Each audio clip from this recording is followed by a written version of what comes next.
Revolution knows no compromise. Revolution overturns and destroys everything that gets in its way. Which side are you on? Which side are you on? Welcome, everybody. You are watching Breakthrough News, and this is the Freedom Side. I am one of your intrepid co-hosts, Eugene. Per year, I am not alongside Rania this week, unfortunately, and we'll tell you why in just a second. But you just have to make do with me today on our show. But I promise you, we still got a great show for you here. And for those of you who are very fond of the Breakthrough News studio, don't worry. We have not switched studios. I am just still on the scene here of Washington, D.C., along with other members of the Breakthrough team.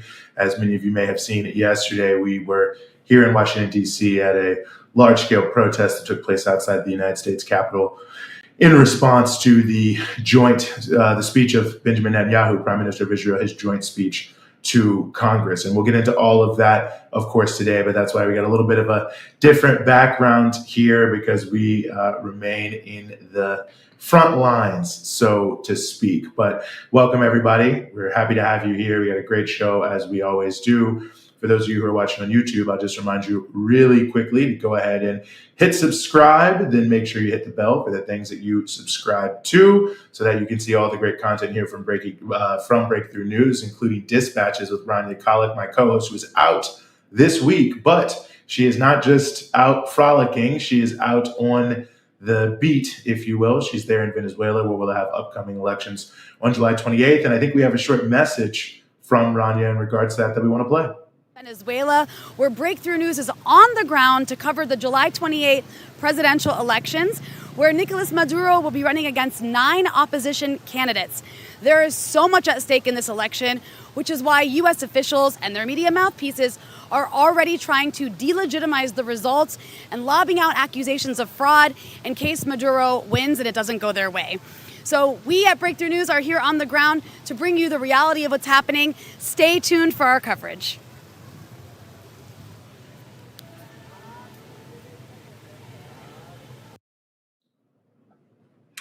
Excellent. So you see Rania there on the ground in Venezuela, and we're bringing you more things over the coming days from both the lead up and on election day itself. Also, a big shout out to Luis from our Breakthrough News team, who is down there with Rania as well, as part of our broader coverage of everything that's happening in that critically important Latin American country. So once again, welcome to the Freedom Side. I already reminded you to go ahead and subscribe and hit that bell if you get the opportunity, or not if you get the opportunity, do it right now anyway. So you can subscribe to all the great content we have coming out here from Breakthrough. And I also just want to remind everyone out there that you can continue to support our work in an ongoing fashion, which is the best fashion. If you go to patreon.com/breakthrough news, that's patreon.com/breakthrough news. You can get access to exclusive content, great merch like our mugs and other things. I'm sorry, I don't even have the Breakthrough mug, so I can't show it to you, but I promise it's really good, and you will certainly get it if you subscribe at a certain level. But any ongoing support you can give is fantastic. Never too little, never too much. But all of it really makes it possible for us to continue to keep bringing you this content that you love and want to see without any sort of interruptions, and certainly in ways that you are not going to get from the mainstream media. So patreon.com/breakthrough news. So like I said, we got a great show for you here today. As always, we're going around the world with a number of different stories, and we want to start on one of the most critically important stories out there today, and that is what is happening in Sudan, the ongoing civil war, the attendant social crisis, which is affecting millions and millions of people. And we are very, very honored to be joined as we continue the show today by Dr. Ilsan Fagari, who is a physician and a member of the Sudanese Communist Party. Dr. Fagari, thank you so much for being with us. Hello, how are you doing? Thank you for hosting me to this program to talk about how our health facilities are destroyed by war. And Well, please. And how the people there are suffering from that. Well, we are very honored to have you here, and we thank you. And maybe just to start to speak to your point, can you give us some sense of how much of the healthcare infrastructure in Sudan has been destroyed, and whether or not who's responsible for it, if it's just both sides or one side, or what the situation is there. Okay. Thank you very much indeed. At the beginning, the first 2 weeks of the war, about 70% of our health facilities are destroyed in Khartoum. 70% or more than that are destroyed in Khartoum because some hospitals are used as the army bases for the rapid forces or destroyed by the army aviation. So 70% are destroyed in Khartoum. Most of the hospitals, the laboratories, the very big hospitals, specialized units, for example, kidney diseases, dialysis, uh, center for to oncology center, everything was destroyed from the first 2 weeks. So when people went from Khartoum to Al Jazeera, and then after a while, the rapid forces went there, and also they destroyed all the University of Al Jazeera, the big hospitals, the Center for Oncology, the Center for Dialysis. By the way, the Oncology Center is the biggest center in our country. So it means what? It means that this destruction affected about more than not only Al Jazeera region. It is more than 9 regions are affected by this, by the destruction of Al Jazeera health facilities. It's amazing to hear. Go ahead, please. I believe those both the rapid forces or the army, both of them are committing criminal of war. They are committing crime against humanity. Why? Because both of them, they are against our December revolution. So they participated in a very active way in the dispersal of the sit-in front of the headquarters of the army. And then they made the coup on October. So they are making a lot of obstacles. So no democratic changes will appear in our country. Both of them are the enemy of December Revolution. That's why I believe this war, it is not between the army and the rapid forces only. It is both of them are against Sudanese people and against the country. They destroy the country. They kill people. They rape women. Not only they, we have 451 cases of rape, which we met them and we treated them. We gave them the protocol. It is 451, and this is not the final number, because as we know, all of us, that rape is is a social stigma in Sudan. Some women who are raped cannot come and tell us that they were raped. I have one experience. One lady called me when I was in Khartoum. Please help me, doctora. I was raped by 3 from the rapid forces. And then I told her, where are you? Because I want to see how we can give her the treatment, the protocol. She told me, okay, I cannot tell you. Thank you very much. Yes, I want you to tell me through the phone. I told her I cannot, I am telling you through the phone, but you need to have the protocol. You see, this stigma, this social stigma, prevent her for talking loudly about her case. Maybe she will develop HIV, maybe she will be pregnant, or a lot of other things. So this number of rape women is not the final. Is not the final. Maybe there are another, maybe thousands of ladies are raped. We don't know. They are not telling us. And let me also ask you this, if I can, Doctor, because obviously it's a humanitarian crisis without these, access to healthcare facilities. I mean, what are some of the worst things we're seeing? Is there a significant spread of disease? I mean, what are some of the other challenges that you all are facing? Okay, you see the impact of this collapse affecting the people there. Not only this generation, not at this present time, but maybe for the future generation. You see, in Khartoum, there is a lot of dead bodies in the street. Dogs who are in the street are eating these dead bodies. So there is a lot of cholera cases, which is more than 11,000. Cholera cases, there is a lot of diarrheal diseases, there is a lot of fevers, and because there are a vaccination for the children it was destroyed in Al Jazeera, so there is a lot of measles cases, you see, and so many people die from cholera. If it is 11,000 for all the region, maybe we have that there is 400 who are died from that. You see, the impact of this collapse of our health facilities is very bad. And just when the doctors, they are trying to help. Doctors are trying, our union, the doctors, Sudanese Doctors Trade Union, trying to help. But how many doctors and health workers died in this?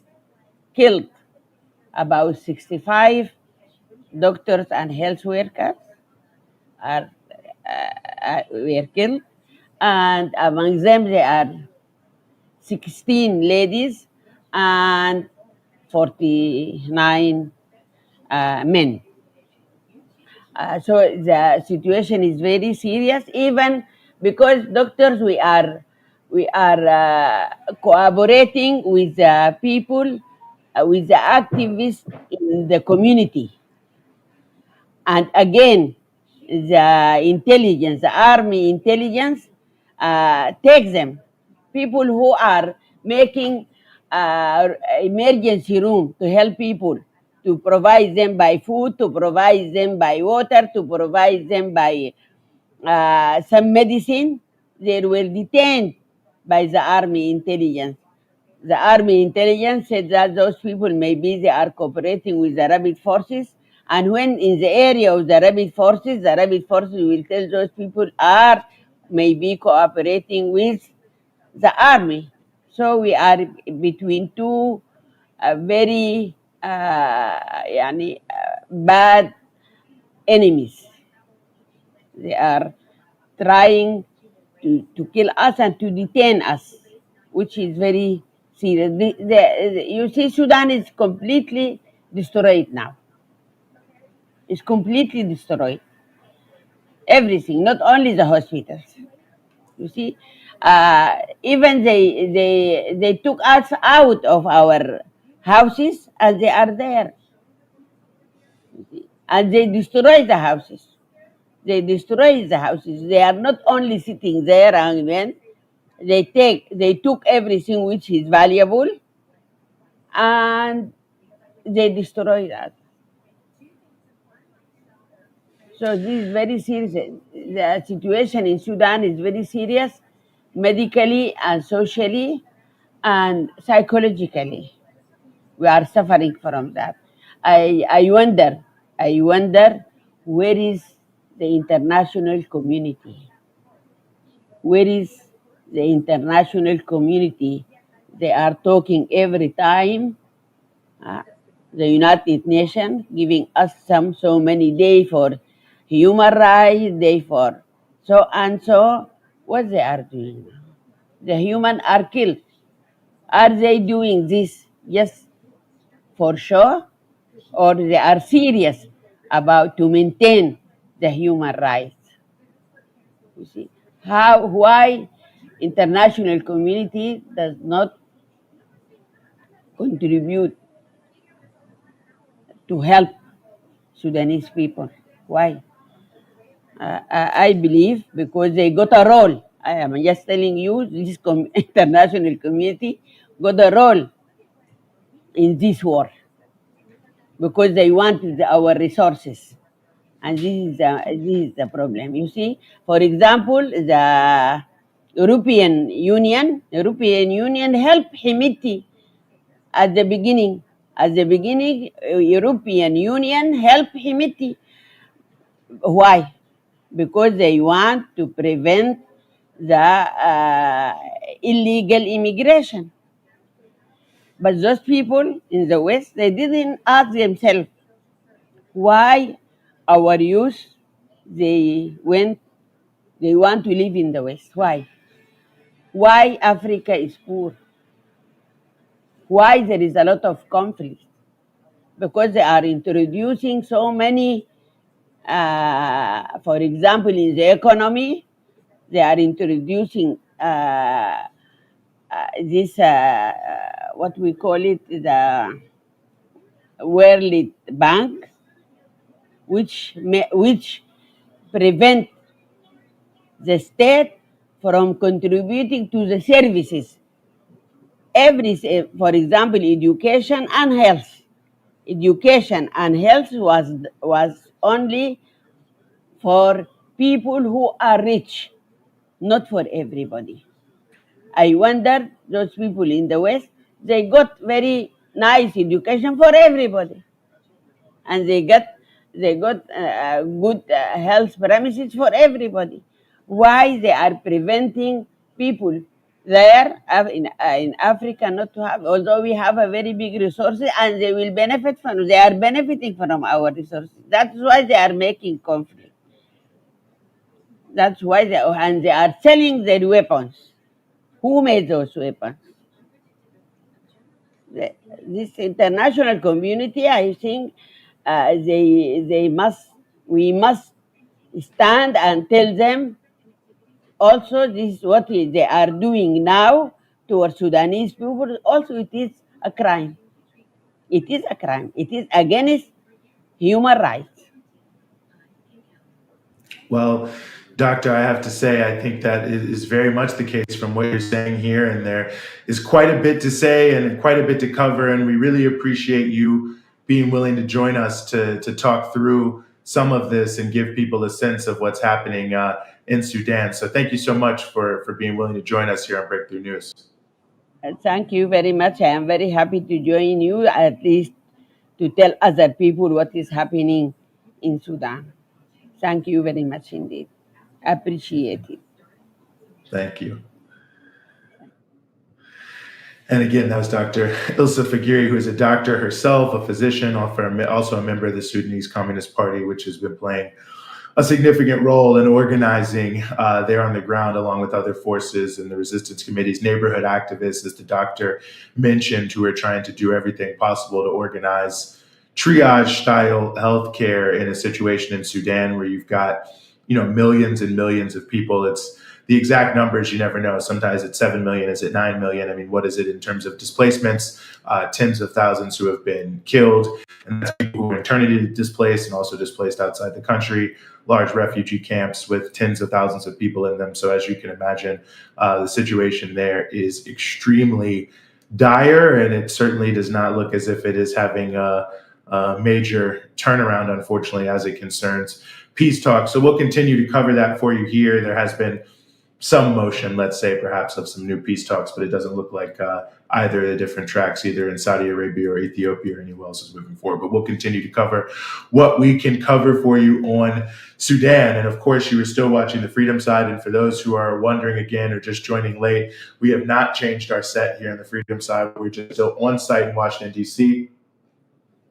As people may have seen yesterday, there was a large protest here in D.C. Against Benjamin Netanyahu, who was speaking before the United States Congress. We want to turn to that story, but just to explain where we are still on site and we are still out of our studio, but don't worry, we have not changed our studio, although I think we're still in very, very nice surroundings. But as you, of course, may have seen, undoubtedly, if you've looked at the news at all in the past 24 hours, Prime Minister of Israel, Benjamin Netanyahu, traveled to the United States yesterday, the 24th, of July. He spoke before a joint session of Congress. A number of Congress people did boycott the speech, but it was still pretty full, still pretty significant speech. A lot to be said. Well, I don't know if it was that significant, but certainly it made a big political impact. I'll say that much, as well as the large protests. So a lot to be said about all of this. But before I editorialize too much, very happy to bring on to the show, honored, I'd say, Miriam Osman, who is an organizer with the Palestinian Youth Movement.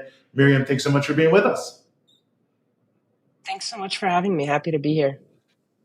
Well, really, it's a pleasure to have you here on the show. And yesterday, Netanyahu spoke before Congress, and he said a lot. And I guess maybe before I say too much, I'll just ask you what you thought of the substance of the speech and what he had to say yesterday.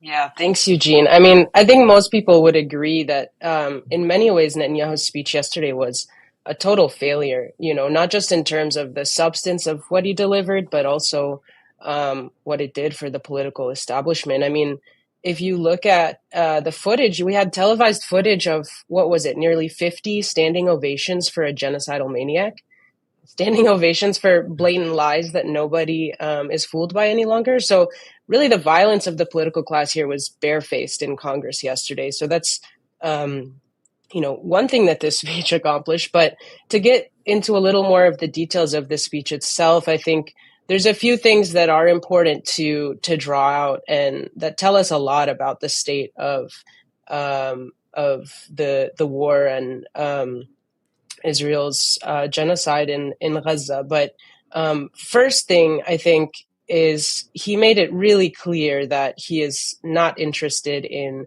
negotiations, not interested in accepting any sort of ceasefire deal, and was in fact giving these really unrealistic conditions for the resistance to accept.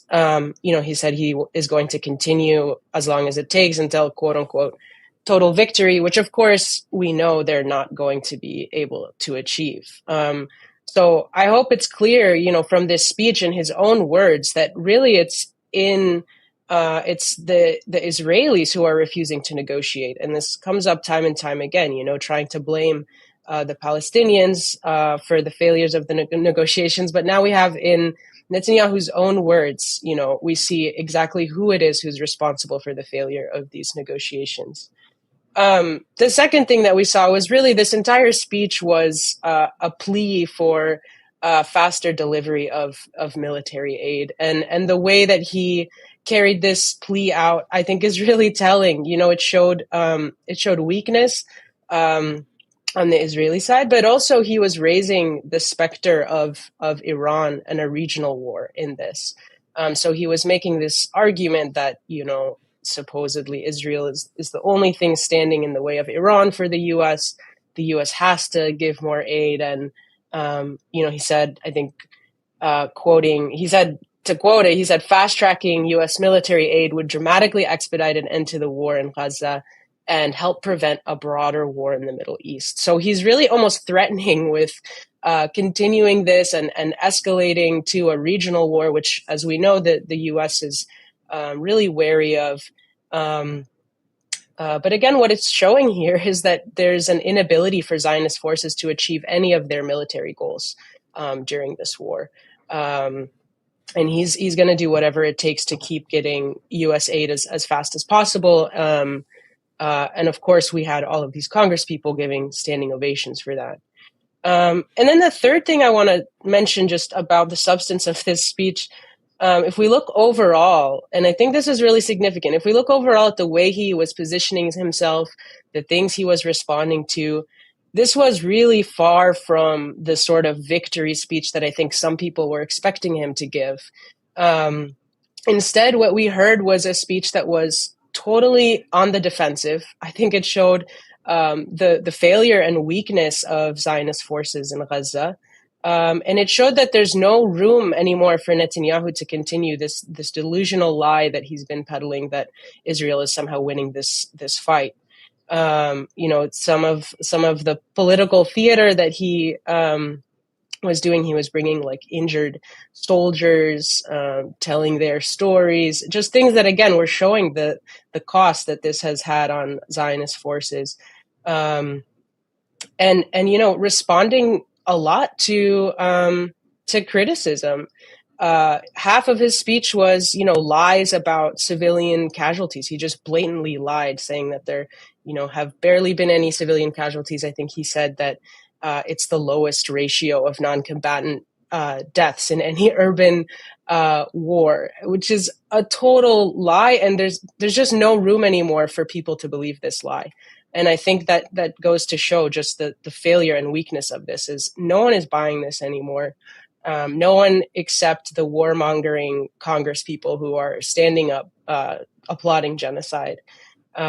People just aren't falling for this, and that was clear throughout his speech, and it was clear that that Israel is really losing this fight.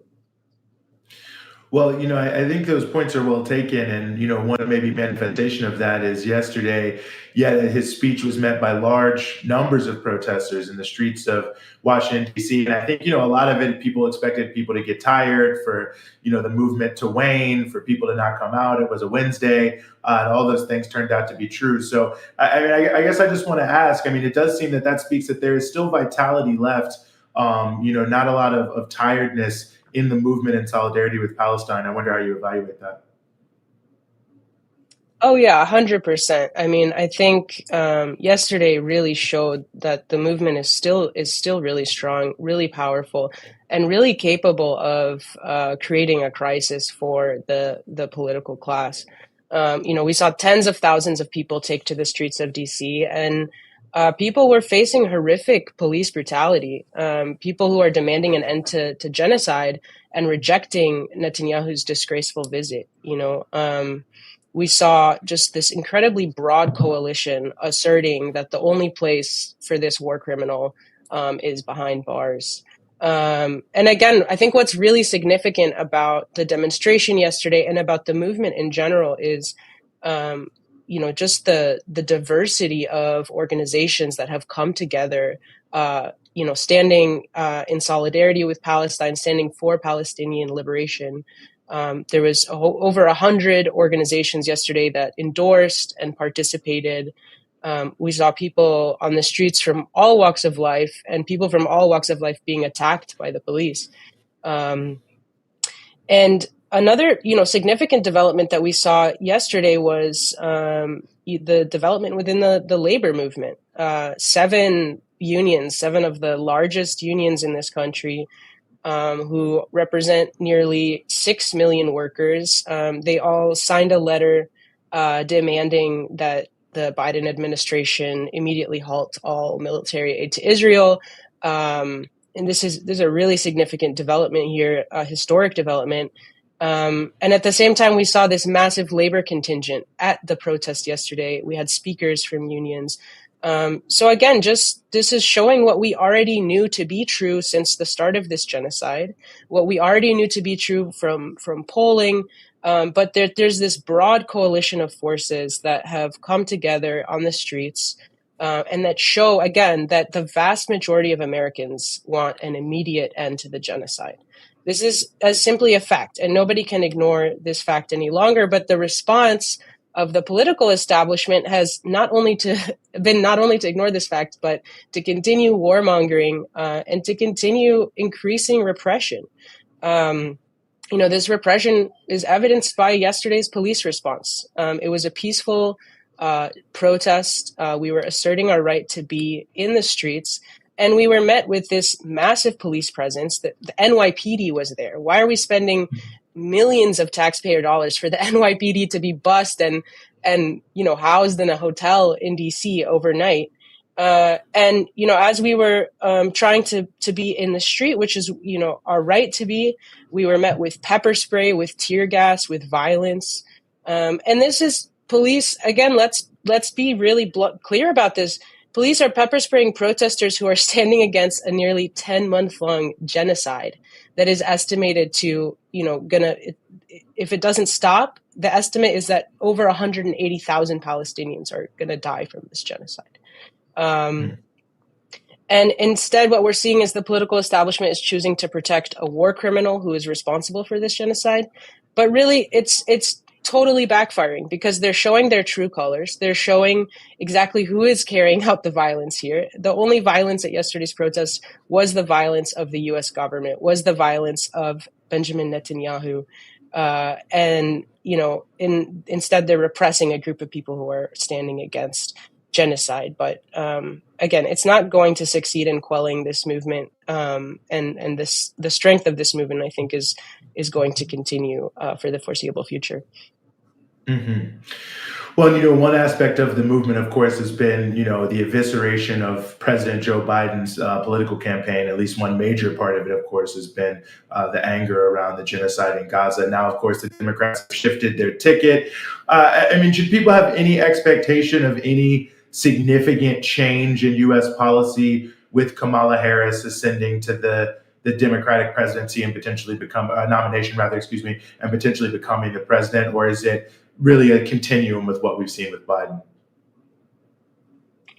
I think that's a really important question, and it should be clarified that Kamala Harris does not represent any shift from the policies that the Biden administration has had so far towards the genocide in Gaza.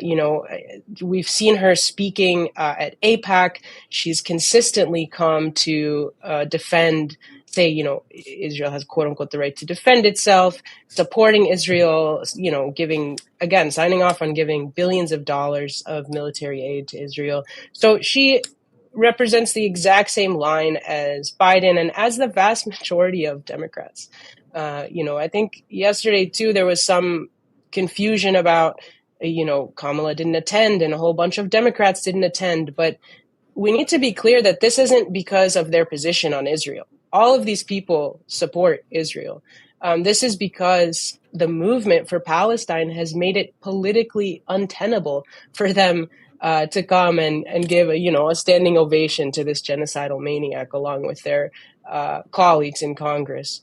And we're seeing these breaks, out in the open now fully. We had, Nancy Pelosi say that this was the worst speech to Congress from any foreign leader.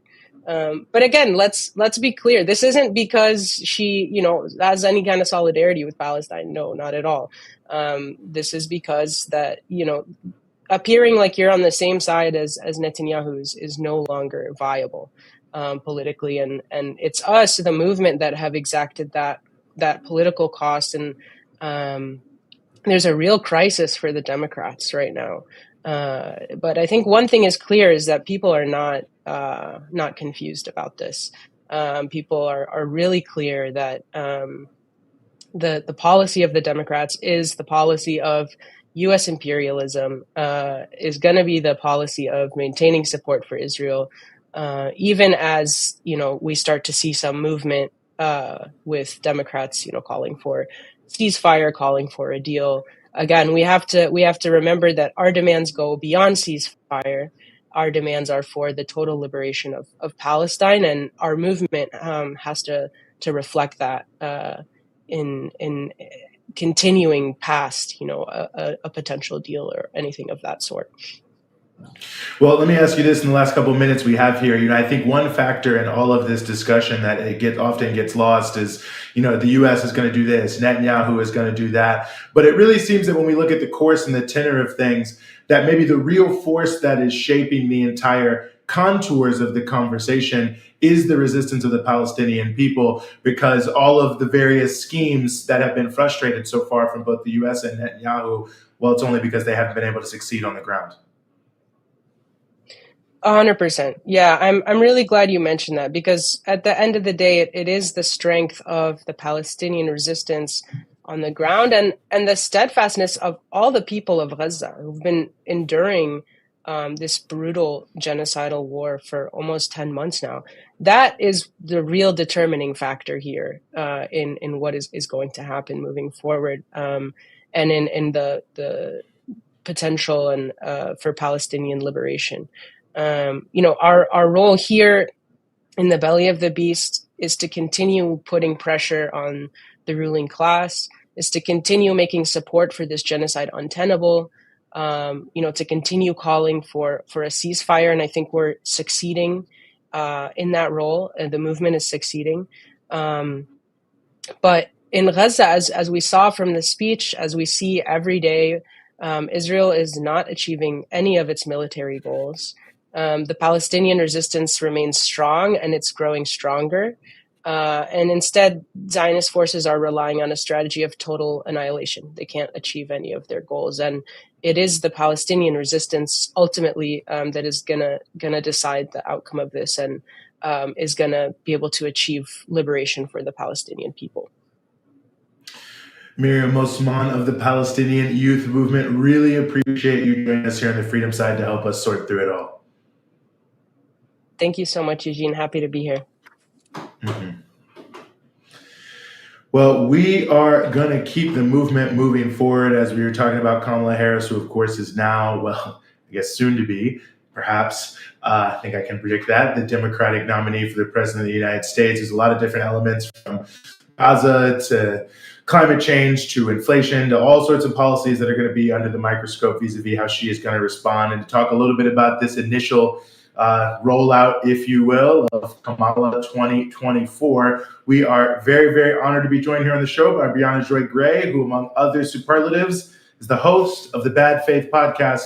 Briahna, thanks so much for being with us. Thanks for having me. It's a pleasure. Well, it's great to have you here. Maybe I'll just start a little bit with where we left off with our last guest, which is on Gaza. It almost is as if, I don't know if you felt this, that the switch to Kamala Harris as the candidate in the mainstream media, at least, they've almost presented it as if the anger around the genocide in Gaza will just disappear now and everyone will vote for her. I mean, does that seem like wishful thinking to you? Is this still going to be an issue for her in terms of, her ability to appeal to people across the country? I mean, it's deeply wishful thinking, and I have been very frustrated watching the online left, at very least, and I know that's not representative of actual people in the world entirely, but the online left, who have been, frankly, so passionate and so committed to the issue of Gaza and ending the war and ending the genocide, kind of flip on a dime and give Kamala Harris altogether too much credit, talking about being coconut pilled and how excited they are to, quote unquote, give her a chance to demonstrate that she can beat Biden's left on this. And it's confusing because we have seen for months Kamala being weaponized in exactly that way as part of the Biden administration. Remember when she was trotted out to kind of soft launch the idea that the administration could use the word ceasefire? The administration ended up having to walk back even those kind of tepid statements that she made, where, of course, she did not call for a meaningful ceasefire, meaning a permanent and enduring ceasefire. She just used the word as though that was going to trick us into believing that what the administration supported was an actual end to this genocide. And without any evidence whatsoever that she was going to distinguish herself from Biden on that issue, a lot of people said, okay, let's give her a bit of the doubt. Trump is really bad. Fascism is coming. We got to support her. Now, today, I'm not sure if you talked about this on the show already, Eugene, but she issued this statement in response to the protest happening in D.C. against Benjamin Netanyahu's statement addressed to the Joint Congress.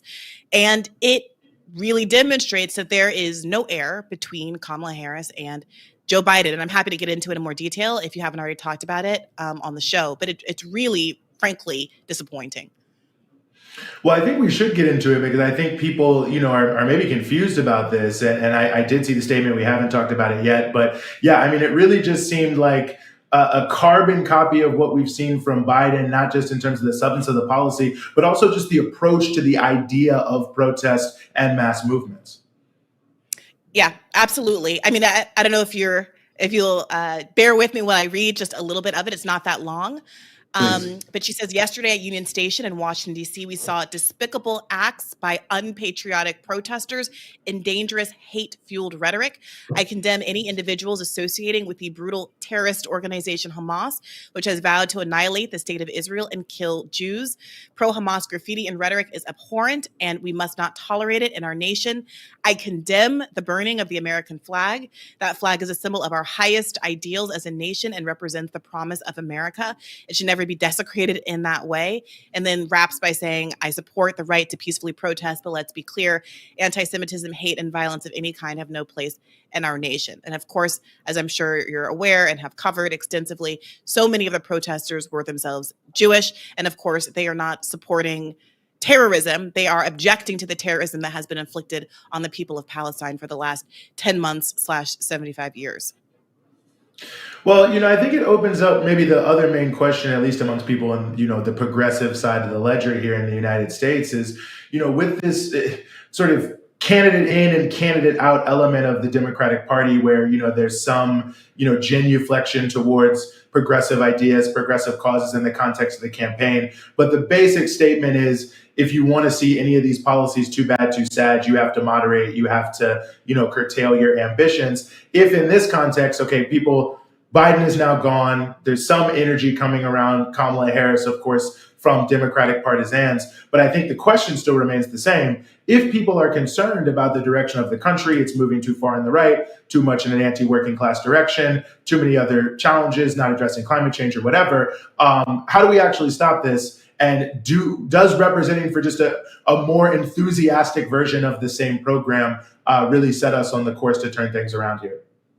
Yeah, I think Kamala Harris is dangerous in the exact same way that Barack Obama was dangerous, insofar as he put a black face on a fundamentally corporate agenda, and the Democratic Party's strategy for so many years, as it has become increasingly anti-labor and aligned with the same interest groups that have historically funded the Republican Party, that the way it distinguishes itself is through identity politics. And of course, the fundamental harms that are suffered disproportionately by identity politics aren't the issue. It's the weaponization of identity to paper over the extent to which their agenda is no different from the corporate agenda that we see on the right side of the aisle. So seeing the memification of Kamala Harris, look, I'm not, a scold. I'm not humorless. I see the memes and some of them are funny, and I, on an emotional human level, understand why there was a sense of relief, because so many people, even who loathe Joe Biden, have been white knuckling it,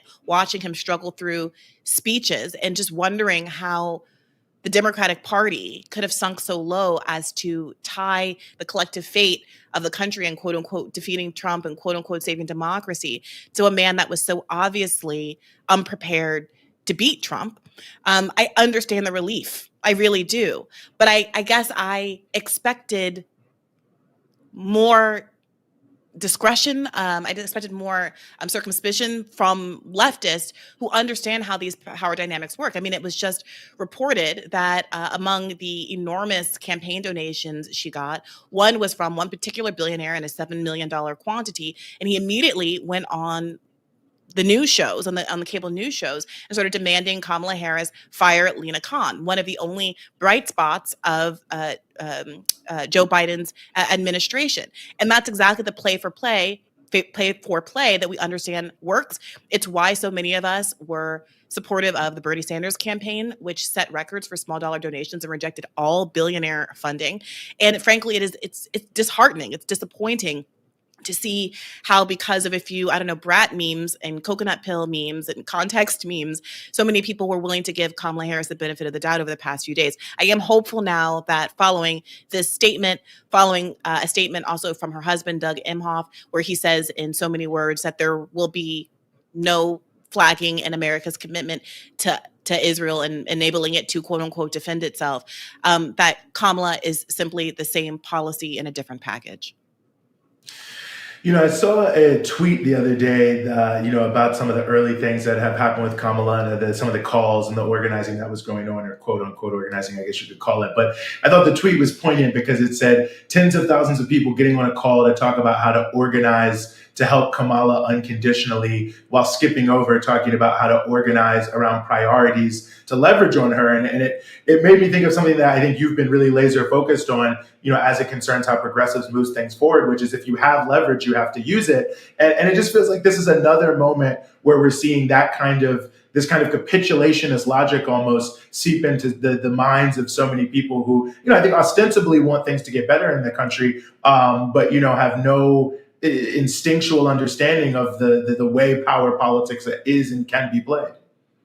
Yeah, my feeling personally is that after seeing the Bernie runs, to be honest, kind of representing the best possible scenario for the left, being able to work within the Democratic Party, be so openly thwarted by the Democratic establishment, seeing them work harder against Bernie Sanders than they ever have against Donald Trump, made me confident that there's no path there, and makes me believe that the most productive investment is in growing third parties, growing labor participation, and the like. However, even if you are not where I am and you think that it is important to the most important priority is not the genocide or any other thing, but to simply stop Trump from being reelected in 2025 and the like, then you have to be able to understand the choice to use your leverage and not immediately pledge your vote unconditionally to Kamala Harris as part of an effort to make it more likely for her to win. She issues a statement like that, and immediately, this is a Twitter poll, it's not real, right? But thousands and thousands of people, at least on my timeline, who seem to be very open to Kamala Harris and were hopeful that she would represent a sea change on Gaza, have immediately been tweeting, never mind, I'm never going to vote for her. I'm back to the position that I was before. She's losing her base. She's losing a potential constituency. Democrats are flailing with young voters. Trump, it has higher numbers with young voters than the Democratic candidate. That's outrageous. I mean, that's like unprecedented, and falling off terribly with Black voters, Latino voters, and all of these other constituency groups that are really core to the success of the Democratic Party.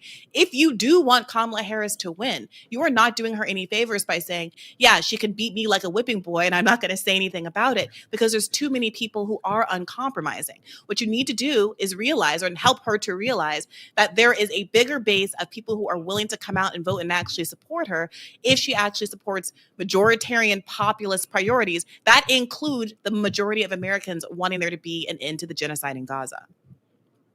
Well, in a way, I kind of want you to double down on that, because it reminds me of 2020, and, you were there at the high levels of the Bernie Sanders campaign. And I remember the first debate and the infamous moment where, they go after Bernie for universal health care and they say, who else is for eliminating all private insurance policies, and her hand shoots up and she gives this defense of universal health care. And I'm watching thinking like, oh, wow, Kamala's trying to steal Bernie's lane. Like, this could be interesting. And then the second the debate was over, they started walking it back. And it was like her campaign plummeted and it never resuscitated. But it was interesting to see how lifting up universal health care for that like 45 minutes of the rest of the debate, all of a sudden raised excitement and interest about her well beyond what she had going into the debate. And by the next day, what she had when she had walked it all back.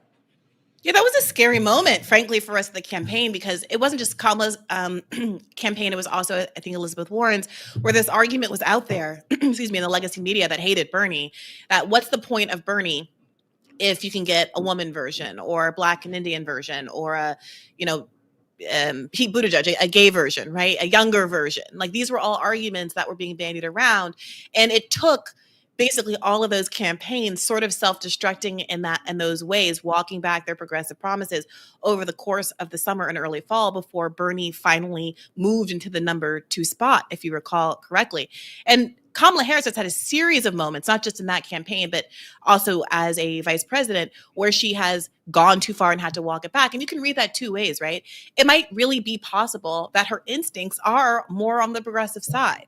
But the fact that she is forced to walk it back, or chooses to walk it back, however you want to read that, the second that she's off stage and no longer alone and has her handlers around her, tells you exactly who's influencing her and what kind of president she's going to be. She's largely going to inherit the Joe Biden administration. There is talk of, again, like I mentioned, Lena Khan being fired, her brother-in-law, Tony West, who is the legal counsel for Uber. The left was deeply involved and concerned with the Proposition 22 ballot measure in California a few years ago, where Uber was fighting to prevent Uber drivers from being able to be employees as opposed to contractors. I mean, these are the kind of people that she surrounds herself with and who are being floated as part of her administration.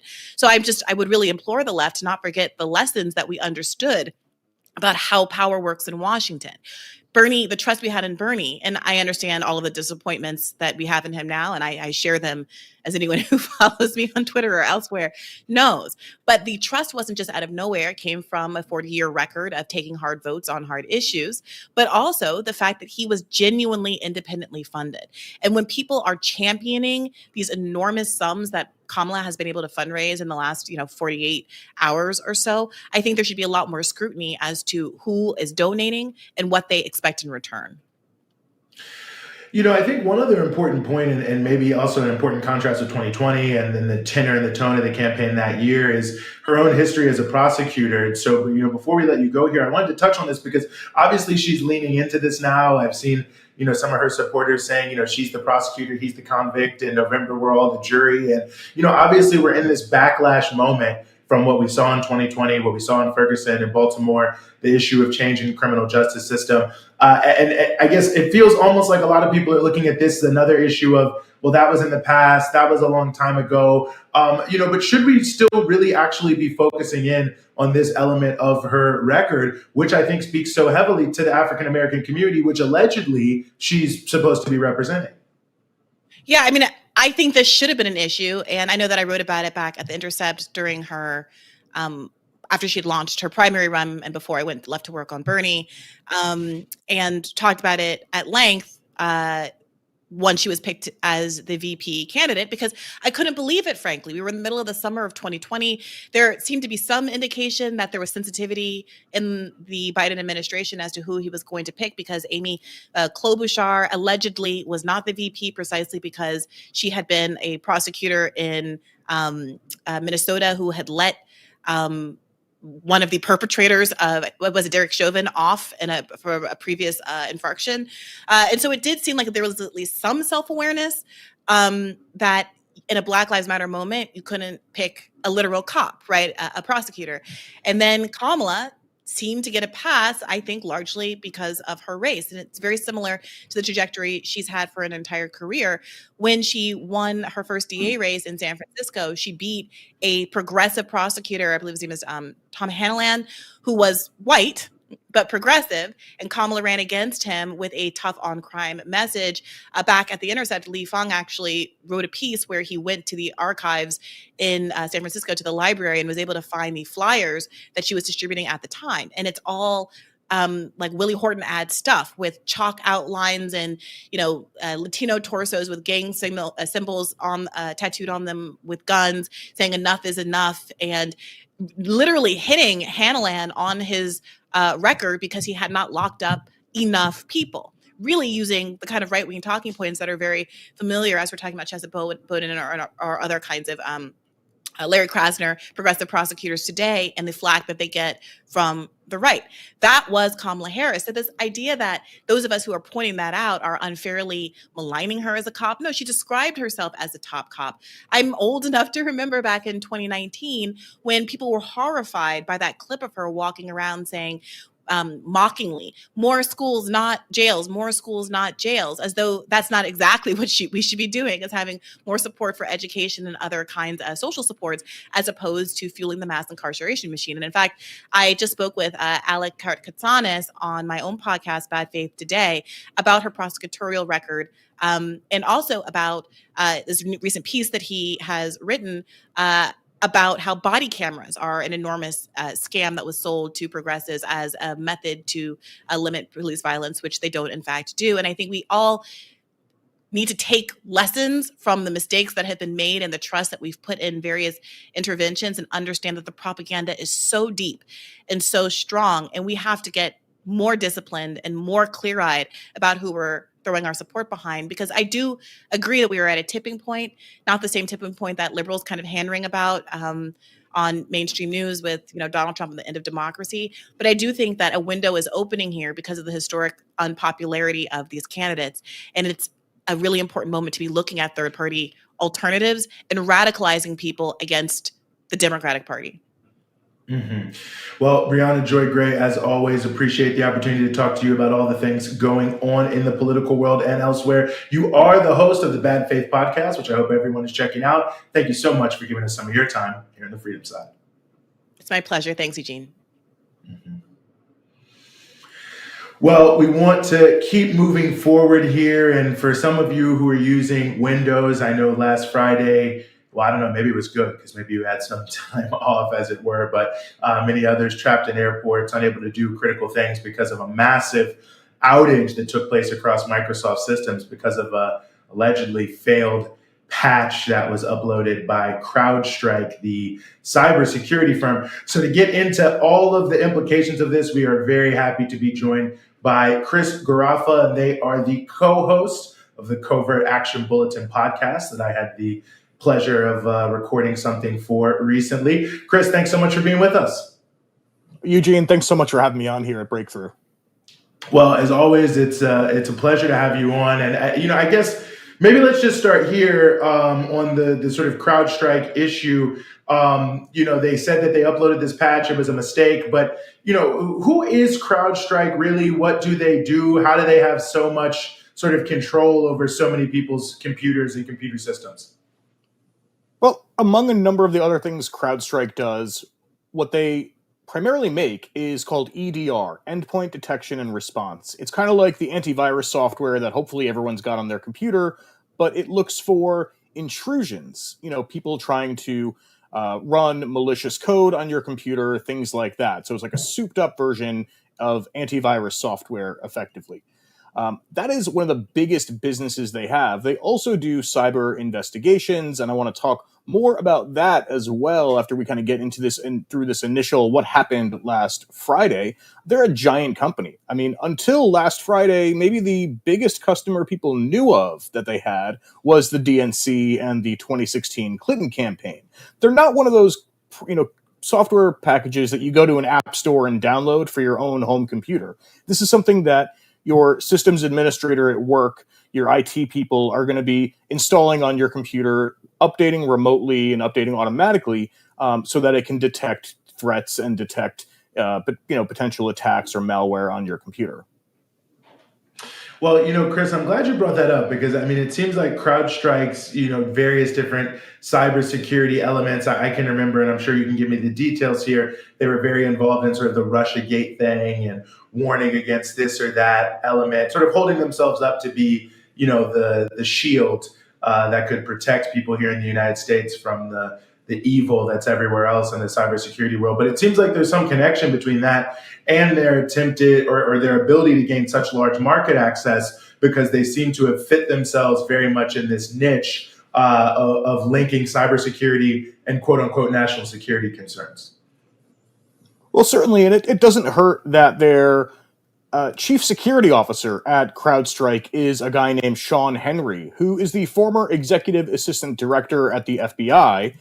He oversaw, among other things, the FBI's cyber division. So he went from the FBI over to the private sector, CrowdStrike, which is a pattern that you see over and over and over again between these big tech security firms and agencies like the FBI, the CIA, and others. It is in many ways, just like with lobbying, a revolving door. The relationships still get maintained. Of course, you don't just forget that you were in the FBI when you go and work for a private company. And that's one of the reasons that CrowdStrike was called in to be part of this investigation into the so-called or supposed DNC email hack or leak or whatever you want to call it, was because of the relationship that, or partly because of the relationship at least, that Sean Henry had with the FBI, having overseen criminal investigations as well as the cyber division. Yeah, no, it's an interesting piece. And it also seems to get to the issue that a lot of people are talking about here, Chris, the issue of monopoly. I remember CrowdStrike was one of the companies very loudly speaking out against Kaspersky Labs, which, has been highly regarded in the cybersecurity space and others, and that they really sort of weaponized this idea of misinformation, disinformation, black hat hackers from untrustworthy countries, quote unquote, all of that kind of rhetoric as a way to really elbow out as well potential other competitors, to their software, and then you end up with a situation where you have so many people using their tools and creating vulnerabilities. Yeah, Kaspersky, unfortunately, is no longer allowed to operate in the United States. As of later this year, they won't even be allowed to send out software updates for their own software because, they have Russian, relationship with the Russian government.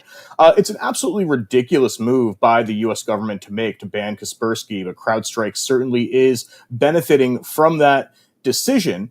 And some of that benefit, we have to look at what happened last Friday, right? We are just under a week away at this point, and we're already getting reports that Fortune 500 firms that were hit by this bug are seeing $5.4 billion in losses. And that's according to Parametric, who looked at some of the insurance company analysis. There have been thousands of flights canceled, delayed. Delta is really still seeing some of the worst of it because of their own internal issues and how they were using this software and didn't have backups.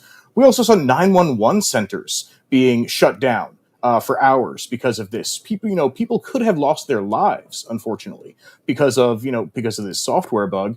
And there are fewer and fewer alternatives that we see as a possibility to CrowdStrike as it pushes out companies like Kaspersky and others.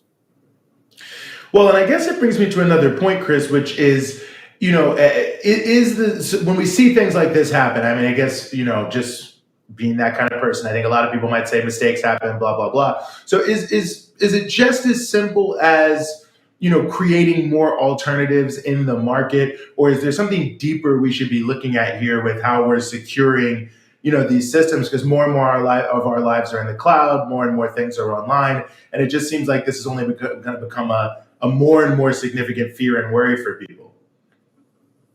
Yeah, this is being called the worst cybersecurity outage or, IT outage in history. That may be true. I think we need to see as time goes on what the long-term effects are of it. But we should be concerned about things like this. CrowdStrike has put out some updates, and they've been updating on their website for their customers and for the public about what happened, what they're doing to remediate the situation, how to fix it if your computer is impacted.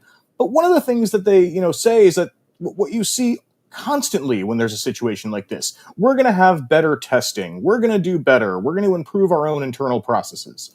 Yes, you need to improve your internal processes. Absolutely. You should have tested for situations like what happened with this particular update where, as far as we know, and I'm feeling confident saying this, it was a bug, it was a mistake, these mistakes happen.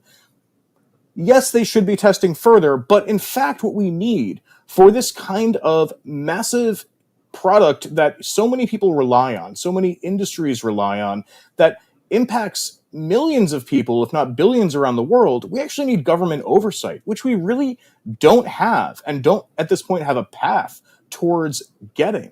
I will say the House the Homeland Security Subcommittee on Cybersecurity and Infrastructure Protection has called on the CEO of CrowdStrike, George Kurtz. He's been called on to testify sometime in the next couple weeks. His answer to them about scheduling was due last night, and I'm not seeing any updates yet as to when that will be. So I think we can be on the lookout, certainly, for the scheduling of his testimony, but I'm not convinced, and I'm not feeling positive that Congress, especially the Homeland Security Subcommittee, is really going to actually address the key issues that happened here. They're going to couch it in terms, if I had to make a guess, of protecting us against China. Could China have done this? There is, let's just say, no evidence that China was involved in any way at this.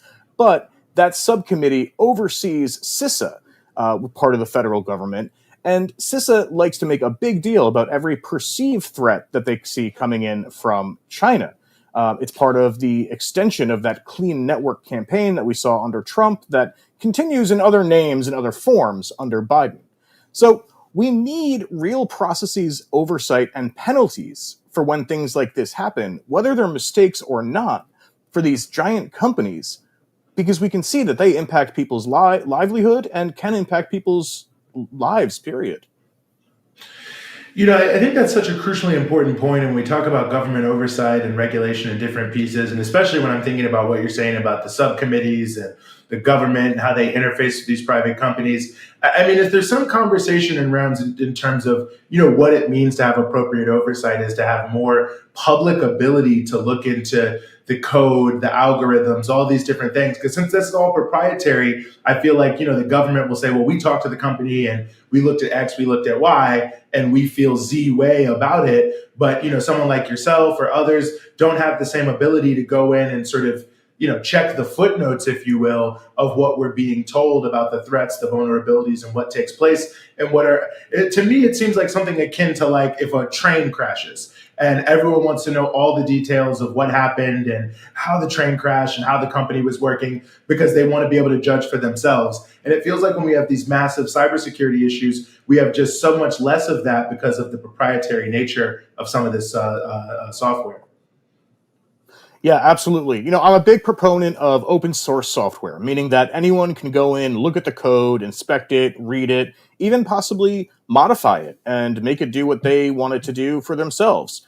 But the reality is not everyone's going to go look at code. We've all got busy lives. Not everyone has the skill to do that. Not everyone has the interest to learn and doesn't need to. And so we actually do need to have folks who are trusted, who are going to be able to do those kinds of things, to investigate incidents like this, to prevent companies like Meta and Google and others from, leaking or just straight up selling our data. We need to rethink the entire way that we rely on technology and the relationship that technology has to our lives in the context of how we have control over that technology. There's nothing wrong with using an antivirus software. Everyone should be using it. But the question is, do you know, or does somebody you trust know what that antivirus software is doing? That social network you're using, does somebody know how it works, what it's doing, what the updates to it are? These are things that we don't think about much in our daily lives, but we need to have that kind of actual transparency and oversight into these things from trusted individuals and groups. And unfortunately, the Homeland Security Subcommittee on whatever it is not a trustworthy group to me at this point. Mm-hmm. No, I tend to agree with you there. And I think we've talked a lot about some of these other issues where we've seen that, like TikTok and otherwise. But as always, Chris, we really appreciate you being willing to join us on the show, help us sort through all of this. As I mentioned, you are the co-host, along with Rachel Hu, of the Covert Action Bulletin podcast that I hope everyone checks out. Chris Garaffa, thank you so much for some of your time here in the Freedom Side. Thank you. Well, as we close out the show here today, I wanted to just make some comments as it concerns the protest against Benjamin Netanyahu that took place around the U.S. Capitol yesterday. I was there, as some people may have seen. Kay Pritzker, Craig Birchfield also with our team, several others, Rachel Hu out there with us in the streets. And many of us, we were right there in the front when the pepper spraying of the protest began and saw how it all happened. And, I think it's notable to just make a couple points about this before we close in terms of the narrative that's been presented by the United States Capitol Police, at least, and that many of the various politicians have responded to vis-a-vis the denunciations of the protest. And that's the first point I want to make is sort of in just what happened, but I think also the context in which these things are seen, which is also coming out in these statements. But as you can see to my, there on the screen to, I guess, what's my right, I don't know if it's your right in the way you're seeing it, but nonetheless, is individuals in the aftermath of being initially pepper sprayed. What took place there was this protest was moving along up a street, Constitution Avenue, near the Capitol, of course, in a totally peaceful manner, with all rights possible to continue to move up Constitution Avenue, which is the Capitol is on the right side of it. So it's a street that goes alongside the Capitol. Obviously, the nature of the protest was to go to protest the speech of Benjamin Netanyahu inside the Capitol building that was taking place before a joint session of Congress at the same time. So, of course, the First Amendment right for people to protest the genocide and what he represents, you would think being, close to the Capitol building would make sense. And, this was, again, not January 6th. People were just trying to, march near the Capitol, not try to breach it. But nonetheless, the police just laid across a arbitrary police line, and they decided that the protest could not move further. Those who were there in the front, those of us who were there in the front, the protest that was there in the front, you had protesters chanting, let us through, but there was not really an affirmative attempt to breach the police line. In fact, just after several chants of let us through, it was the police themselves who started to push back, and I was right there in the front, I was also pushed relatively violently. Protesters, again, totally arbitrarily, completely legal to continue marching in the direction we were marching. This was set up arbitrarily with no sort of security justification whatsoever. And nonetheless, they started pushing us back. And in the context of, the classic approach of, those conducting civil disobedience, those who were pushed back took one step forward to the positions they were already in. I guess you can see me there on the screen. One step forward to the positions that they were already in. So not an attempt to push forward, but just to stand where they were before. And because of that, there was a large-scale pepper spraying. I was hit directly in the face. A number of people hit directly in the face. They were firing over our heads. It was maybe going back 20, 30 feet. The first 3 or 4 rows, probably dozens and dozens of people, maybe more than that, were affected. But I wanted to say that, and I think it's important for us to understand, because the U.S. Capitol Police said that somehow the protest had crossed a police line and had, become unruly or violent, I think was the way that they had framed it in their tweet from the U.S. Capitol Police. And nothing actually could be further from the truth. They actually started the confrontation from beginning to end, actually. And I think that is crucial to understand as we look at what took place here. But I think the next thing that really has to be discussed is now the protest itself is being, completely and totally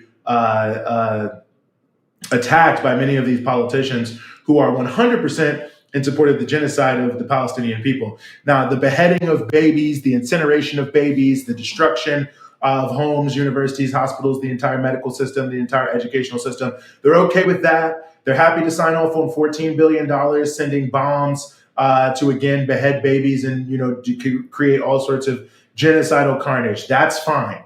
That's okay. But there was some spray painting that took place on the statue of Christopher Columbus, maybe a little bit of interesting connection there when we're talking about the history of genocide in the history of the world, certainly connecting the United States to the experience of the Palestinian people today, the experience of Native Americans those many hundreds of years ago under Christopher Columbus and others. There was some spray painting that took place there. There's some burning of American flags that took place there. And, however people want to judge those incidents, those were relatively, one, first and foremost, the fact that that is being depicted as violent by some people, I think is deeply problematic. And the unprovoked pepper spraying of protesters is not being depicted as violent by many of those same forces, I think is deeply notable. But on top of that, to just boil the protest down just to that, to take just a handful of incidents by a certain small number of individuals, whatever one may think about them, and I think people have different views whether or not that's justified or not justified. But the point being that, it's a relatively small element of what took place yesterday. You don't see significant reporting about the fact that we had the president of the American Postal Workers Union, that's all the workers who work inside post offices, came there to speak, that the United Auto Workers sent representatives to speak, that 7 of the largest unions in the country, including Service Employees International Union, the main union of janitors and many nurses and home health care aides and low-wage workers in fast food restaurants. Like, that's who SEIU represents. Another one, the National Education Association, many teachers, the American Flight Attendants Association, I believe, came together to say that there should be an end to U.S. military sales to Israel, U.S. military deliveries to Israel. In the context of that, you don't hear about that. You don't hear as much about the people who came from every part of the country to raise their voice and say the war criminal Netanyahu has been deserves to be arrested, as opposed to feted in the Congress. So the entire scale, scope, tenor, tone, views of the demonstration are completely wiped out by this attempt to demonize the protest as some sort of, pro-terrorist operation. Of course, we had, Jews from various different elements of the Jewish faith tradition, both speaking and attending the protest very proudly. That, of course, is whited out. So I think, the idea that it's anti-Semitic, that it was violent, all these other pieces is a complete distortion. The issue of violence, the police were the ones who meted out the most violence, and it was, in fact, against the constitutional rights of those who were protesting. And I think that also deserves to be said. So I just wanted to make some of those points. as we close the show here today, because I think there's a false interpretation of what took place on July 24th in Washington, D.C., and the protest against Netanyahu that's being created both by the Capitol Police, who, by the way, we can all remember when they opened the gate and let people in January 6th, that they're putting out a false narrative of what's taking place, and that it's being taken up and amplified by everyone from Kamala Harris to Hakeem Jeffries to Fox News to every single right-wing politician you can find, and the truth has to move forward there. You can certainly see it all for yourself on the live stream that we were able to do for Breakthrough News, and we were live streaming during the pepper spraying. So if you want to see what happens, we have it there. After we get off the show here, just go to the live tab if you're watching on YouTube, or if you're not, you can go to youtube.com/breakthrough news, go to the live tab. You can see it for yourself and see what took place there. So just wanted to note that before we close the show here today. But that will bring us to the end of our show here today. Again, Rania Khalek was out today because she is in Venezuela covering the elections on the ground in Venezuela, along with Luis from our Breakthrough News team. We'll be bringing out more content from them in the coming days, over the next few days. The election, I believe, is Sunday. It's the 28th. So continue to follow us there for a very critically important election and more from Rania. Don't forget to go, if you can, to patreon.com/breakthrough news and become an ongoing donor. Big shout out to all of our patrons. Everything you do is what really makes it possible for us to keep this show moving forward and continuing to bring you all the coverage that we do on a regular basis. So we will continue to push through here, continue to bring you all the important stories, certainly from a different perspective of the mainstream media, and accountable only to you because of your very generous support. So that'll do it for us here for Breakthrough News. Coming to you from Washington, D.C. This week. We'll be back in our New York studios next week. Thanks to everyone who joined. Thanks to everyone who watched. Thanks to everyone who made it possible for us to be able to do the live stream yesterday from the ground, from the protests against Netanyahu. I'm Eugene Perrier for Breakthrough News. See you next time.